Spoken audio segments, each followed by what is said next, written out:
Hello friends, ओम श्री गणेशाय नमः। आप सभी का हमारी यूट्यूब चैनल पे हार्दिक स्वागत है। कल की वीडियो में हमने बात की थी दशा माता व्रत की 8वीं कथा की। अब आइए प्रारंभ करें दशा माता व्रत की 9वीं कथा। एक गांव में एक बुढ़िया ब्राह्मणी रहती थी। वह बहुत गरीब थी। उसके एक बेटा था। एक दिन वह अपने बेटे से बोली, बेटा कुछ ऐसा काम करो जिससे 4 पैसे की आमदनी हो और हम दोनों का जीवन निर्वाह हो। अब मेरे तो बुढ़ापे के कारण हाथ पैरों ने जवाब दे दिया है। तब उसका लड़का गांव वालों के जानवर चराने लगा। एक दिन लड़का पशुओं को पानी पिलाने नदी पर ले गया। वहां पर महिलाएं स्नान करके दशा माता का डोरा ले रही थी। उनके पास एक डोरा बच गया था। उनमें से एक स्त्री ने कहा कि इस लड़के से पूछो कि यह किसका है। तब एक स्त्री लड़के के पास जाकर पूछने लगी, तुम्हारे घर में कौन कौन है? लड़के ने बताया कि केवल मेरी बूढ़ी माँ है। स्त्रियों ने उस लड़के को एक डोरा देते हुए कहा, तुम इसे ले जाकर अपनी माता को दे देना और कहना कि इसका पूजन और व्रत करे। हम तुम्हें सीधा और पूजा की सामग्री भी दे देते हैं। इसे भी अपनी माता को दे देना। लड़के ने उनसे डोरा ले लिया। फिर सब स्त्रियों ने उसे सीधा भी दिया। लड़का उस सामान को लेकर घर आया। उसने दरवाजे से ही माँ को पुकार कर कहा, गठरी को उतार लो, मैं बोझ से दबा जा रहा हूँ। उसकी माँ बहुत प्रसन्न हुई। माँ ने बेटे से पूछा, यह सब कहाँ से लाए हो? लड़के ने माँ को सब समाचार सुनाकर दशा माता का डोरा भी दे दिया। बुढ़िया ने डोरे को लेकर माथे से लगाया और उसी दिन से व्रत करने लगी।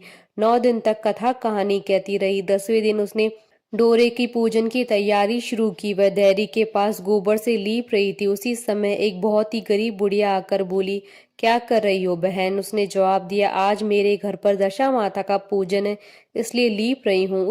उस बुढ़िया रूपी दशा माता ने कहा, मुझे बहुत प्यास लगी है, थोड़ा सा पानी पिला दे। इस पर लड़के की माता बोली, मैं तो इस मिट्टी के बर्तन से पानी पीती हूँ, मेरे यहाँ लोटा लुटिया कुछ भी नहीं है।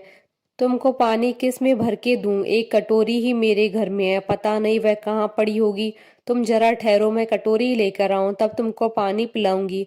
बुढ़िया हाथ धोकर अंदर कटोरी लेने गई। इसी बीच दशा माता, जिन्होंने बुढ़िया का रूप धारण कर रखा था, उसके मटके रखने की जगह पर एक सोने का घड़ा रखकर अंतर ध्यान हो गई।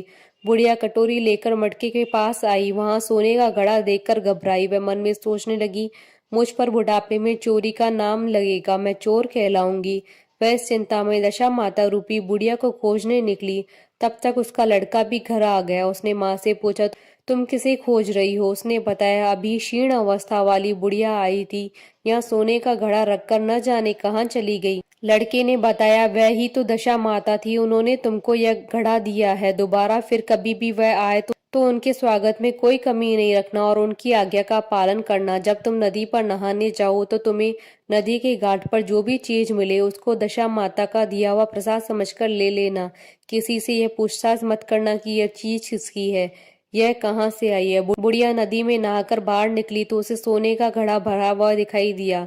उसके पास ही अच्छे वस्त्र रखे थे। बुढ़िया ने कपड़ों को पहन लिया और घड़े को हाथ में लेकर चलने की तैयारी थी। 4 कहार डोली लेकर उसके पास आए। कहारों ने उसे डोली में बैठने को कहा। बुढ़िया जब घर पहुंची तो उसने देखा वहां तो एक आलीशान महल खड़ा है। बुढ़िया महल के अंदर चली गई। वहां उसने श्रद्धा पूर्वक और भक्ति भाव से दशा माता के डोरे का पूजन किया और हाथ जोड़कर वरदान मांगा, जिस प्रकार तुमने मुझे संपत्ति दी है उसी प्रकार मेरे घर में एक सुशील बहू और आ जाए, तभी यह सब शोभा देगा। कुछ दिनों के बाद लड़के का विवाह हो गया और बहुत ही सुंदर सुशील बहू बुढ़िया के घर आ गई। बुढ़िया ने दोबारा दशा माता से वर मांगा, जैसे मेरे बेटे बहू सुशील और सज्जन है उसी प्रकार मैं पौत्र पाऊं। कुछ दिनों बाद बुढ़िया के यहाँ एक पौत्र रूपी रत्न पैदा हुआ।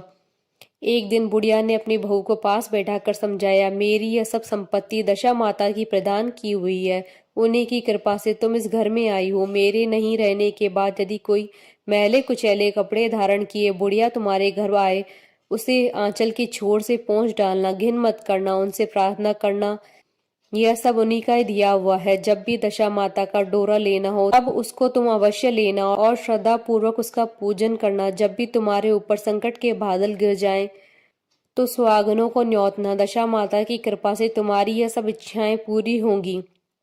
कुछ दिनों के बाद बुढ़िया का स्वर्गवास हो गया। दशा माता ने सोचा, बुढ़िया के घर चलकर देखना चाहिए कि उसकी बहू सास के वचनों का पालन करती है या नहीं।